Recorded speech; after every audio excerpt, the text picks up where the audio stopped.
¿Qué tal? ¿Cómo están, amigos y amigas de esta comunidad? Como siempre, un gusto, como siempre, un placer que nos acompañe, que nos permita platicar con ustedes de todo lo que está sucediendo en México y en el mundo. Sabe bien que hemos estado dándole seguimiento a toda esta guerra lanzada por Estados Unidos e Israel en contra de Irán, los últimos episodios que se han estado viviendo con esta constante cambio de narrativa por parte de Donald Trump, las declaraciones de que ya ganó la guerra, los ataques en contra, los últimos ataques en contra de puntos sensibles en cuestión de Irán, de energía y demás, la respuesta de Irán.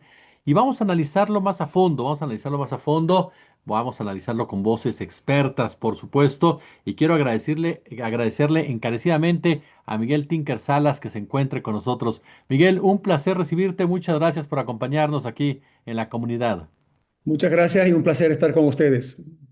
Escribiste un artículo que yo le recomiendo mucho a la gente que está, si no mal recuerdo, yo lo leí en Rebelión, pero entiendo que también apareció en La Jornada, Capitalismo de Gángsters, el nuevo viejo orden mundial, el nuevo viejo orden mundial. Así debemos de entender el comportamiento del trumpismo, Miguel, como un grupo de gángsters que están apropiándose o que están tratando de apropiarse del planeta. Bueno, veamos el término gángster del capitalismo. Lo utiliza Smedley Butler, un general de la Marina norteamericana en los años 20, cuando él decía que él era el gángster del capitalismo. Él abrió a México para Citibank, él abrió a Nicaragua para JP Morgan, él abrió a Cuba y a República Dominicana y Haití para otras empresas americanas. Entonces, en el viejo sistema, inicialmente el capitalismo, los gángsters eran los militares que hacían la función de las empresas norteamericanas. Lo que estamos viendo ahora es que la propia familia de Trump, de forma descarada, abiertamente descarada, están lucrando con una guerra y están haciéndolo de forma sin ninguna preocupación, ¿no? Recordemos que Jared Kushner, el yerno de Trump, mientras está negociando con Irán, entre comillas, negociando, porque nunca, no creo que entienda nada sobre lo que está ocurriendo, está solicitando 5.000 millones de dólares de los países árabes que pretende defender. Mientras está, el New York Times ha destacado que Donald Trump y su familia se han enriquecido 4 billones de dólares desde que inició su presidencia.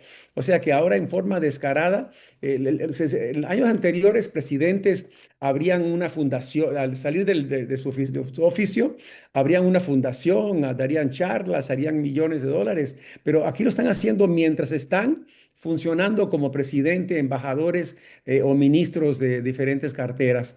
Entonces sí, vemos algo muy distinto en la forma descarada y sabemos que el día que Donald Trump va a anunciar que iba a extender la amenaza contra Irán sobre el estrecho de Hormuz, a 15 minutos antes, alguien introdujo una apuesta de 1,5 billones de dólares. O sea, 15 minutos antes y 15 minutos después, Trump anuncia y baja el precio del petróleo y esta persona apostó que iba a bajar. ¿Cómo sabían? ¿Cómo sabían si no tenían información directa de la administración? Y no se sabe quién es, si es familiar o quién es esta persona. Entonces, sí, vemos que el gángster capitalismo se trasladó de los militares en los años 20 y 30 ahora a los propios socios o miembros del gabinete, miembros del gobierno o familia de Trump. ¿Cómo impacta esto tanto en el inicio como en el desarrollo? Ya en parte nos lo decías, Miguel, pero profundizándolo, ¿cómo impacta esto en este inicio, desarrollo y tal vez conclusión de esta guerra lanzada contra Irán? Bueno, en primer lugar, Trump inicia la guerra sin un plan de salida, pero no obstante, comienza a lucrar con la guerra del primer momento. Entonces, no tenemos una estrategia política, lo que tenemos es una estrategia para lucrar. Entonces, la extensión de la guerra le permite seguir lucrando, y no solamente hay que recordar que aquí hablamos de Donald Trump como empresario y la forma en que está beneficiando él, pero también el viejo complejo industrial militar está beneficiando. Recordemos que ya en solamente 2 semanas, 3 semanas, ha usado más de 800 misiles Tomahawk. que están utilizando y que van a tener que regresar al ejército norteamericano. Entonces, la vieja guardia también está lucrando porque va a recibir billones y billones. Recordemos también que el ejército americano pidió al Congreso 200 billones más para seguir empeñando esta guerra. Entonces vemos que la guerra que no tiene un fomento, que no tiene un proyecto a largo plazo, que no tiene salida, no obstante, sirve para lucrar a individuos y a empresas norteamericanas. Ese punto, querido Miguel, que muchos han estado discutiendo, como bien dices, estas empresas que comienzan a lucrar constantemente con la guerra, en ese marco entonces les conviene que se mantenga este caos, les conviene que se sigan incrementando los precios del petróleo, que se siga generando armamento, por supuesto, porque los datos, las cifras, pues te hablan de Chevron, de Exxon, de Raytheon, de Lockheed Martin, de todos estos grupos que estarían detrás incluso de lo que se conoce como trumpismo. Bueno, recordemos que lo que pagan los platos rotos son los iraníes, son los libaneses, son los sirios, son las personas siendo bombardeadas por toda esta gente. Pero sí, las grandes empresas están lucrando de forma, como siempre lo han hecho con un conflicto como estos, y también la familia de Trump y los socios de Trump y los grupos alrededor de Trump. Entonces, lo que hablamos claramente es que esto es un proyecto sin plan, sin visión, sin visión clara de cuál es el objetivo. Se inicia una guerra. Tampoco creo que estamos un poco en desacuerdo sobre mi colega yo, Víctor, que escribimos el artículo sobre el tema este de que Israel forzó a Estados Unidos a entrar en la guerra. Estados Unidos quería entrar a esta guerra, quería en realidad derrotar a Irán o al menos quebrantar la capacidad de Irán a poder accionar en el Medio Oriente y en Persa. Eso también es muy claro. Entonces aquí estamos viendo la forma en que lucran, la forma en que explotan contradicciones que existen en la región y también el papel de Arabia Saudita, porque Arabia Saudita está aquí atrás de todo esto, que ella quiere ser la primera potencia del mundo árabe y por lo tanto quiere una Irán destrozada, una Irán desarticulada, una Irán incapaz de poder enfrentar cualquier reto de la región. ¿Cómo se encuentra después de todos estos días Trump en ese sentido? ¿Tú lo ves en esa postura de quererse salir ya de esta guerra? Ya nos decías, no creo sinceramente que Israel influya en ese punto de la decisión final de los Estados Unidos. Eh, ¿Cómo entendemos ahorita el papel que tiene en este instante Donald Trump con esta supuesta propuesta de diálogo mientras envía miles de Marines al territorio iraní? Bueno, recordemos que Trump tiene poca atención.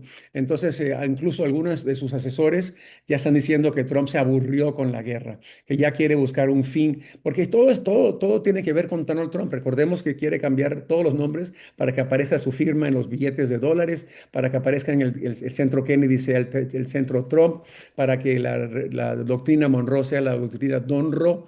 O sea, todo tiene que llevar el nombre de Trump. El ego de este hombre no tiene fin, no tiene cómo cumplirse. Entonces creo que en ese sentido Trump busca una salida. Vemos que la bolsa de valores lleva ya su quinto día de caída precipitada. El precio del petróleo está subiendo diariamente. Ayer subió el Brent a casi $100. Entonces estamos viendo que habrá repercusiones ya. El nivel de aprobación de Trump está en el 36% en una encuesta hecha por Fox News, o sea, entre comillas, Fox News, ¿verdad? Porque en realidad son un ámbito de propaganda para Trump. Ellos mismos encuentran que su aprobación está en el 36%. Entonces yo creo que sí, Trump quiere una salida, pero a la vez también quiere una victoria. ¿Cómo define la victoria? Está por verse. Hay un término que manejan en este artículo que señalas, el petróleo, la sangre del capitalismo y el Golfo Pérsico, su corazón Latente. palpitante. Sí. Sí, sin duda, porque recordemos que se había hablado de que el petróleo iba a perder importancia, que el petróleo no iba a ser tan importante. El petróleo es y sigue siendo el principal instrumento para cualquier país que quiere ser el imperio del mundo. O sea que un ejército no puede funcionar, una fuerza aérea no puede funcionar, una fuerza naval no puede funcionar sin el petróleo. Recordemos que este cambio ocurre en el comienzo del siglo XX, cuando la fuerza naval, tanto americana como inglesa, cambia de carbón a petróleo y entonces comienzan a explotar petróleo en México, comienzan a explotar petróleo en Venezuela a largo plazo y comienzan a explotar petróleo en el Medio Oriente. El petróleo sigue siendo, no obstante, lo que ha ocurrido con energía alterna, el instrumento principal para un ejército y para un imperio. Oye, y en ese punto, ¿cómo entendemos el papel de China? ¿Cómo entendemos el papel de China, de Rusia, en todo esto que se está viviendo? Parecerían de repente distantes, con el incremento del precio del petróleo, Rusia gana en cierta forma. China pensaríamos que no le conviene una derrota de Irán por la relación que él tiene con Irán. Trump anuncia que se va a reunir con los chinos en los próximos días. ¿Cómo vamos entendiendo este papel de China y de Rusia ante las posturas que tiene el gobierno de Estados Unidos? Yo creo que Rusia, como tú mencionas tú, va a estar beneficiando. Pues, y Rusia es un gran vendedor de petróleo y de gas, y mientras Estados Unidos está destruyendo la infraestructura petrolera del Medio Oriente, Rusia va a beneficiar con la venta de petróleo y la venta de gas, no obstante la crisis que ocurre en Ucrania. China, del otro lado, sigue muy calmadamente, creo yo, en el contexto de la ayuda a los países de la región. Su principal aliado en la región es Pakistán. Está recibiendo petróleo de Irán que se le vende a Pakistán, se le vuelve a revender a China. Claro, China tiene sus reservas también, pero yo creo que China ve que el imperio americano está en un desgaste significativo, ve que está anclado en la guerra esta sin salida y sin fin, y creo que a China le interesa. China está al margen de todo este conflicto y para países de la región es obvio que China es un aliado más respetable, digamos en ese sentido, que ha sido Estados Unidos. Pero la otra cosa importante es que esta crisis ha llevado a muchos países asiáticos a buscar alternativas. El impacto, esto repercute en Filipinas, donde el petróleo también está escaseando. Esto repercute en India, donde también importaban casi la mayoría del petróleo de la región del Golfo Pérsico, iba hacia India y hacia China. Está repercutiendo también en Australia, está repercutiendo en toda la región, mientras que Estados Unidos persigue esta guerra prolongada. Otros países buscan nuevos aliados, nuevas fuentes de energía y cómo lograr hacerlo. Nos puede alcanzar, uno pensaría que tarde que temprano nos va a alcanzar también de este lado. Pues claro, el precio del petróleo está subiendo en México. Acá en California estamos pagando $5.60 el galón. Algunas tiendas están vendiendo ya a $8 el galón. Entonces estamos viendo que las compañías petroleras a largo plazo compran petróleo a futuros, comprando el petróleo. Ya vimos que United Airlines, el director de United Airlines, propone que el precio del petróleo llegará a $175 el barril. Entonces estamos viendo una situación muy precaria en la economía de Estados Unidos que ya estaba en cierta crisis. Creo que esto podría llegar a repercutir tremendamente en la economía estadounidense y, por supuesto, lo que ocurre en Estados Unidos. Recordemos el viejo refrán del porfiriato, lo que ocurre en Estados Unidos repercute en México. Esto que me mencionas que están viviendo en California y que varios seguidores y seguidoras de la comunidad lo han estado denunciando, ¿tú consideras que va a haber una repercusión en las elecciones de noviembre? ¿Le importa al grupo trompista esta repercusión como tal, el perder en un momento dado si se diera las elecciones? ¿Qué tanto va a influir este problema económico que se va a ver degenerado por la misma inflación? Pero ¿qué tanto le importa al trompismo que se presente?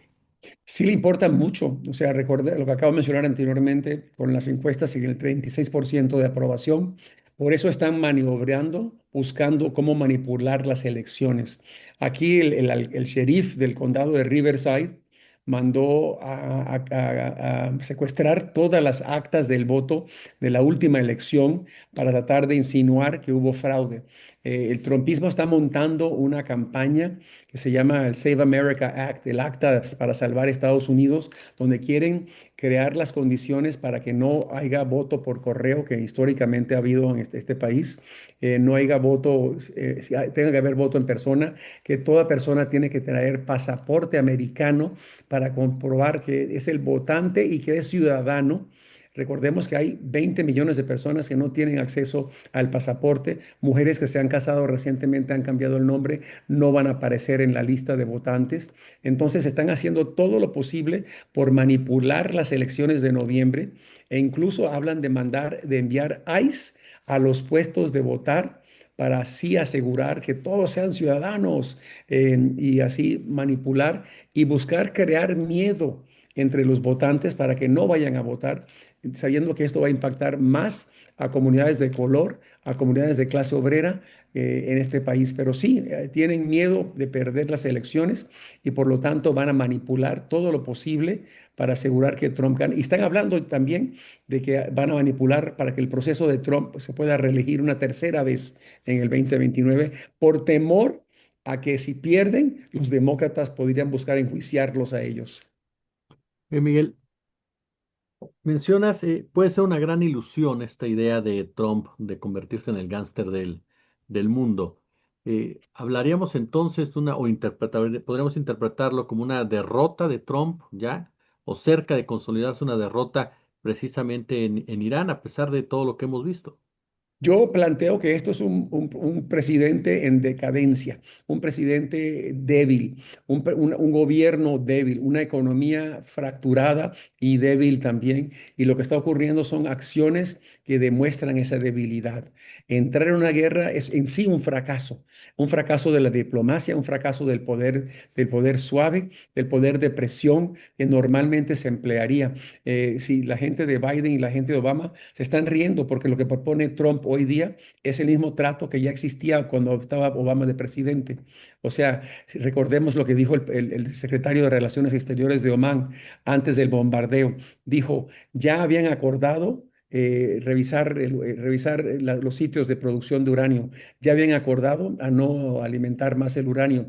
Ya habían acordado invitar a inspectores a revisar. Ya habían acordado a invitar compañías petroleras americanas a que invirtieran en Irán. O sea, ya estaba todo acordado, pero Kushner y Witkoff no entendían lo que estaban oyendo y le informaron a Trump que estaban siendo amenazados.